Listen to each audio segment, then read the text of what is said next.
everyone is saying Ruto's administration must go home. Yes. And we are also saying, this is me saying, and I know quite a number of people are saying, the option to Ruto's administration is not Gachagua, is not Raila, is not Kalonzo, is not Martha, is not Eugene, is none of those people. It's not Matiangi. It's not Matiangi. Not Matiangi. I was very no, they are not the option. We have an option, and we must work for that option. Kenyans must not be lied to. But if you don't talk about Ruto, then you either talk about Matiangi or Raila or Gachagua. No, that's nonsense. We are moving away. In fact, we have moved away from that. And so now we are going to speak about our future. And they are not part of our future. We have to chart our own path to ensure that the children of Kenya actually have a brighter future moving forward. Viva comrades, viva! Viva! Bunge la GenZ! United for change! Bunge la GenZ! United for change! United for change! Bunge la GenZ! We must explore that option that we have. Asante Speaker. Natumai watu wamezungumzia mambo mengi. Na Finance Bill 2025 nimeona watu wana dissect vizuri. Nimeingia kama I think Comrade Mwanasiti alikuwa anazungumza na Comrade Mulamba pia akazungumza vizuri.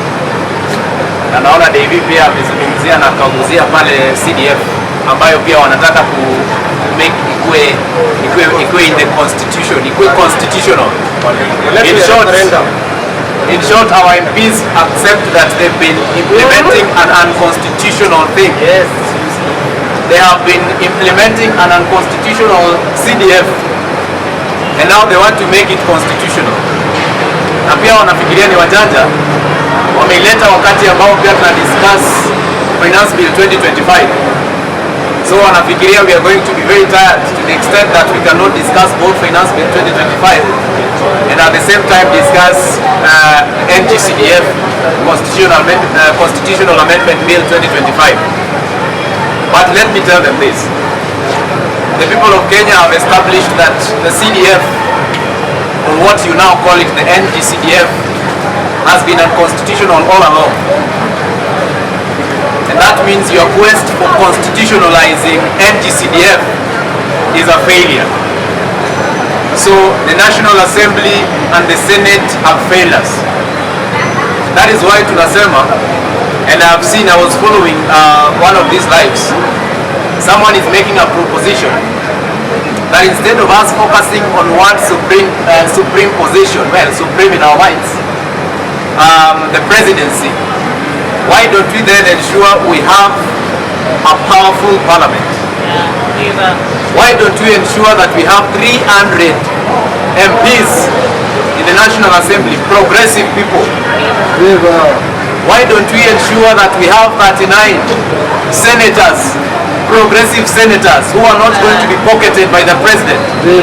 So that then if we have such people, it doesn't matter whom we have as a president. It won't matter whether we have Ruto or whether we have Boy reincarnate or whoever it is. They will not be able to do this bullshit.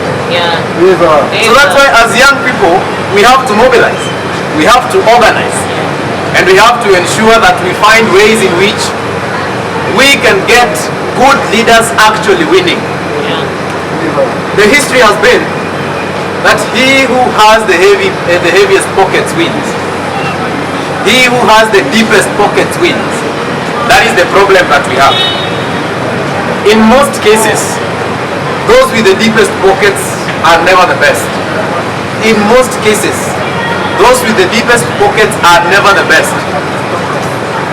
Inaitwa kakistocracy, where we don't elect people meritocracy on merit base, but we elect them because they have the deepest pockets. Now, how can we bring our heads together as progressive forces and ensure that good people with shallow pockets actually get to be elected into positions? It is possible. It is doable. It is very doable. The problem is that we don't want to do the heavy lifting of convincing people, the people of Kenya, that it is possible. And that is why we have to take it upon ourselves. Those of us who are here, we are about 40 people here. We have to take it upon ourselves to do the hard job of telling Kenyans that we are convinced, we have established that it is possible for good ethical leaders without money to be elected. Yes, we have to do that work. yes, And some of us have started that work. yes. Why don't we have those who have not joined us to join us? And we walk this path together in ensuring that we walk across all the corners of Kenya and convince people, those who still do not see the sense in what we are doing, that it is possible to have a complete overhaul of the system. It is possible. And I dare say we have an option. We have an option. Some people are forcing us to talk about individuals. I don't like talking about individuals. I like talking about issues. And that's why right now, the discussion even by the mainstream media is so wired to ensure you and I speak about individuals.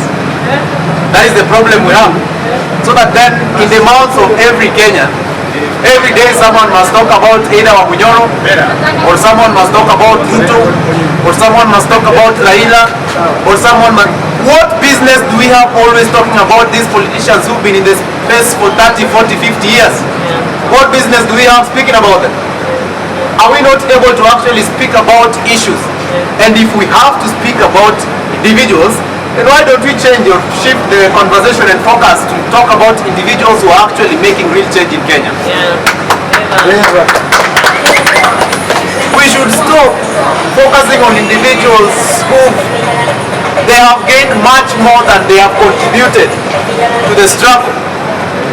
And that means we have to shift from speaking about these individuals and speak about issues and speak about how we are going to change the current political system and how we are going to get a good system for the future of you and I who are still young and God willing still have 30, 40, 50 years to live.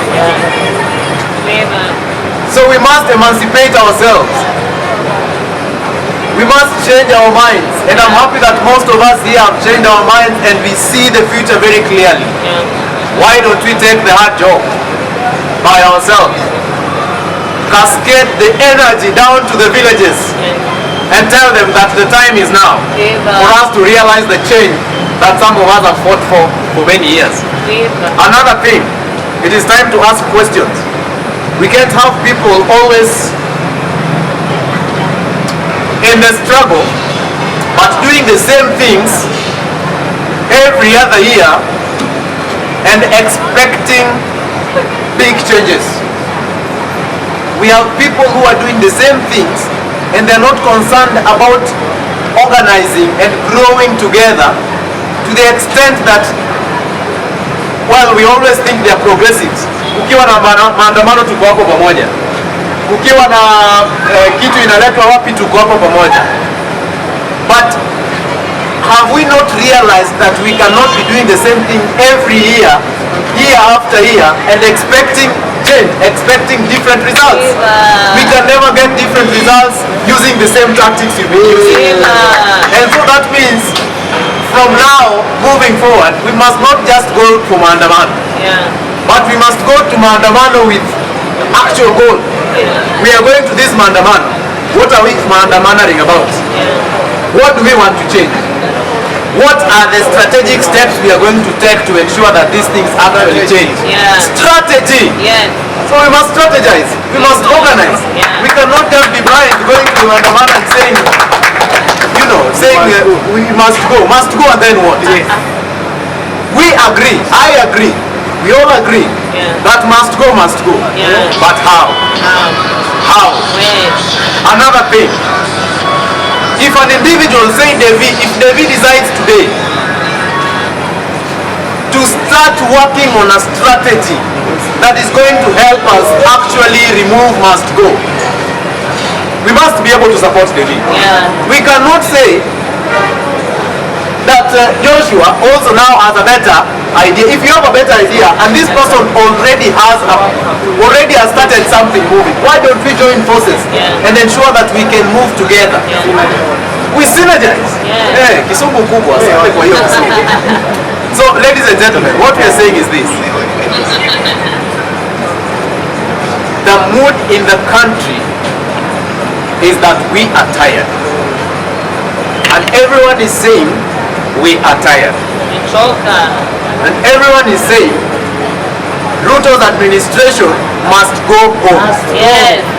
And we are also saying, this is me saying, and I know quite a number of people are saying, the option to Ruto's administration is not Gachagua, is not Raila, is not Kalonzo, is not Martha, is not Eugene, is none of those people.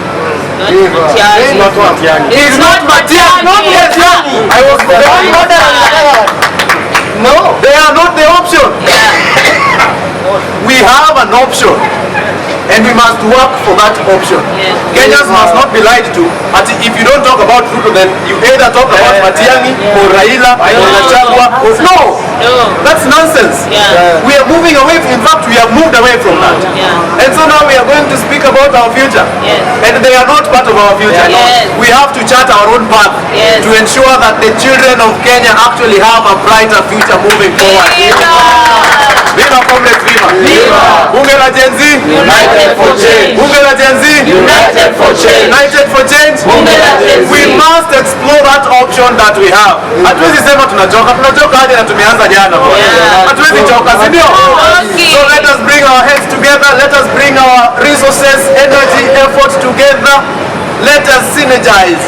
Let us bring all the progressive forward-looking forces together and ensure that we work for a Kenya that all of us will be proud of. Bunge la GenZ, United for change. Bunge, viva! Viva! Viva comrades, viva! Viva! Content.